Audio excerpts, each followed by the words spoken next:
Hey everyone, and welcome back to the channel. If you are getting time sync errors in Windows 11, like your clock is off or it will not sync properly, do not worry. In this quick tutorial, I will show you a few easy ways to fix it and get your system time back on track. So let us start with the simplest method. First, right-click on the time in the bottom right corner of your screen, and then click on Adjust Date and Time. In the window that opens, make sure that Set Time Automatically is turned on.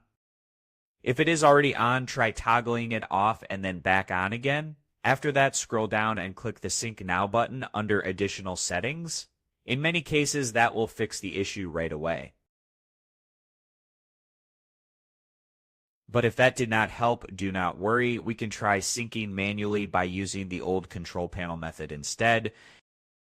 Here is what you need to do. Press the Windows key and the R key at the same time to open the Run dialog box. Then type timedate.cpl and hit Enter. In the Date and Time window that appears, go to the Internet Time tab and click Change Settings. Make sure the box for Synchronize with an Internet Time server is checked. After that, select time.windows.com, or you can pick another server from the list if you prefer. Then click Update Now, and after that, click OK. If it is still not working, let us try restarting the time service. First, open the Start menu, type Services, and then open the Services app. Next, scroll down until you find Windows Time and double-click on it. If the service is stopped, go ahead and click Start. If it is running, click Stop, wait a few seconds, and then click Start again. While you are there, make sure the startup type is set to automatic, and then click Apply and OK.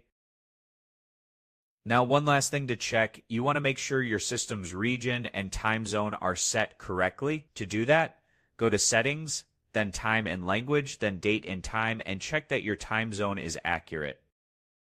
If it is not, just pick the correct one from the drop-down menu.